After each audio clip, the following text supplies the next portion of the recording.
Hey everybody, I'm Flash, and welcome back to another video. Mario 64 is probably one of the best 3D platformers out there. I mean, who could resist this beautiful, face? That's what I was trying to say. Obviously, the game is now a classic, a favorite among speedrunners, other positive adjective, etc. But that's kind of where it ended, as Mario 64. Sure, we got a preview of Mario 128, but that never existed, and there's always Sunshine, but that's Sunshine. As for any true successor, nothing. No sequels, prequels, DLC, just nothing. But I suppose there's always a star at the end of the battlefield, as the fanbase is one heck of a force to be controlled. And wherever you fall in the opinions on the Nintendo fanbase spectrum, you have to admit that they are pretty amazing at making fan games, or just tweaking Nintendo's work a bit. And that is what they did. Today we're going to be taking a look at some of the best Super Mario 64 ROM hacks.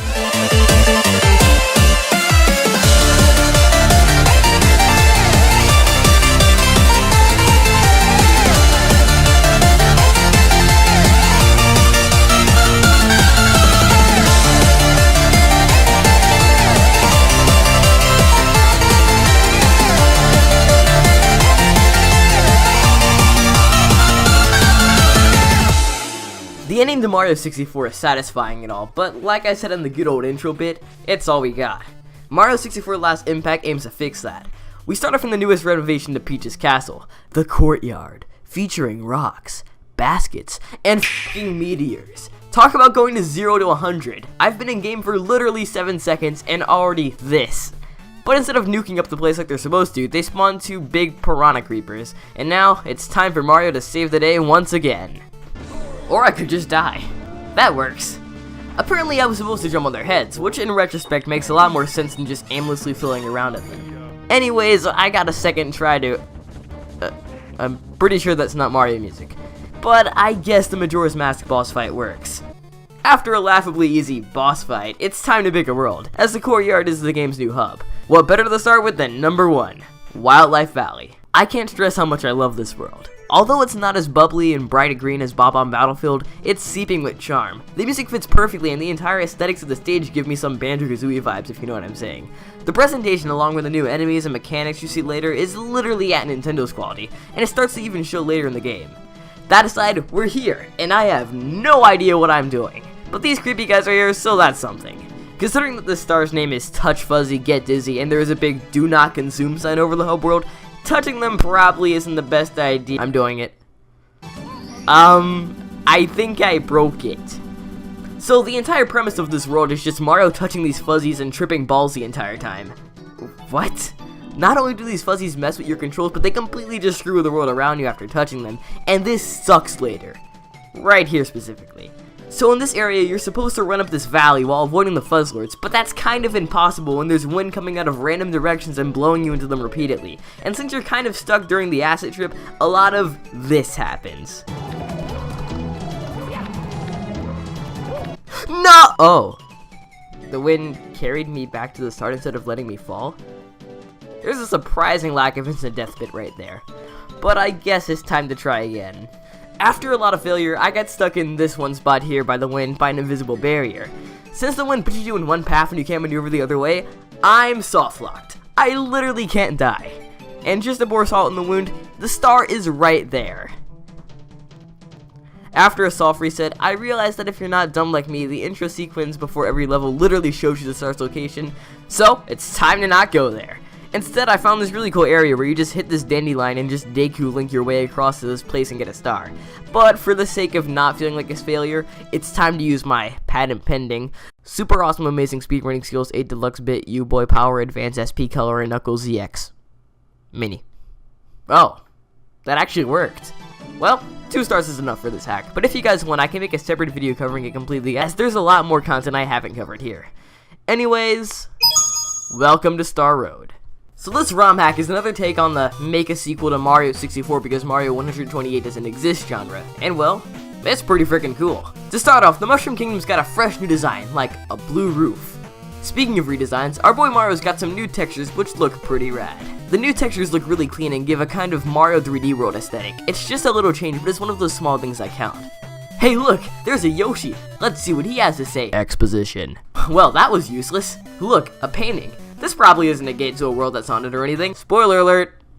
It was. And now we're in the first world. Bob-omb Islands. This world and ROM hack in general is just really a remix of Mario 64. There's a lot of stuff that was only slightly altered, which makes the game seem more like an alternate universe rather than an original sequel, but it adds a certain difficulty increase in every level change there is. For instance, in this one, Chain Chomp is off the chain, meaning it has free roam to eat your face whenever and wherever it wants, as well as the entire level being an instant death pit. Speaking of, this. Instead of a mountain to climb, it's time for a random platforming section. Paired with Mario 64's slippery controls and camera movements, this does not make for an easy and fun platforming section.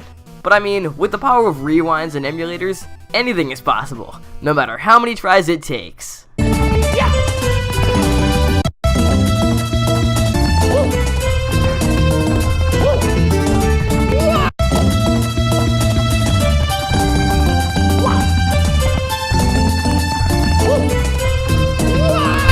But I guess karma catches up to you for being a dirty cheater, because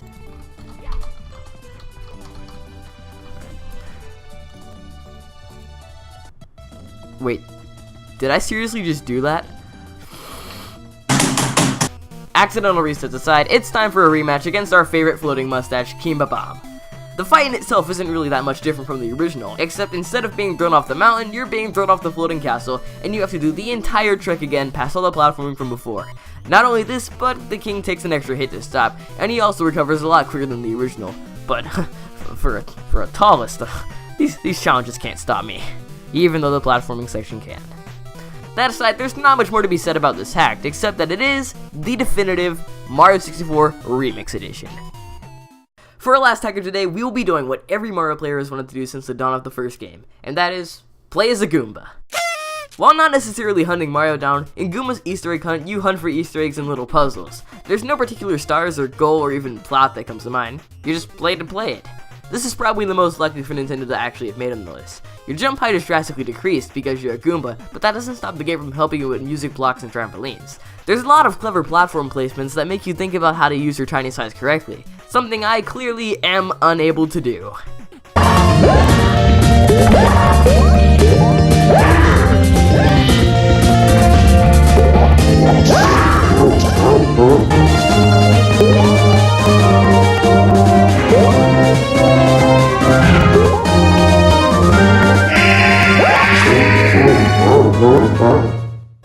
Also, the fact that your health bar is just a Goomba head that gets progressively more pissed off as you get hit is hilarious to me for some reason. Not to mention how beautifully everything is textured.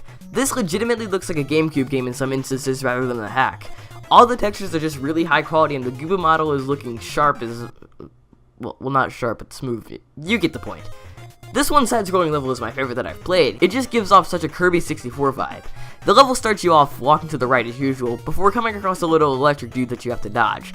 Then there's this puzzle room where you jump over this block, push it backwards before it creates a new block in front of you so that you can get over it by means of Sonic Bounce Pad. Okay? That aside, this game is just so obscure and comical. It's honestly an interesting take of something a lot of people have tried to do before. That, and more Sonic Bounce Pads. Overall, it's fun. Go play it, okay?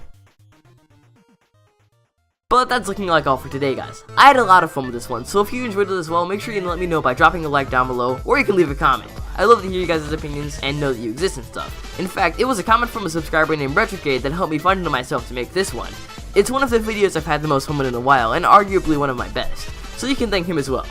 And as always, if you want to see more videos like this one, don't forget to smash that squishy red subscribe button, because I'm ready if you guys are. Thank you so much for watching, and I hope to see you next time. Mrrr.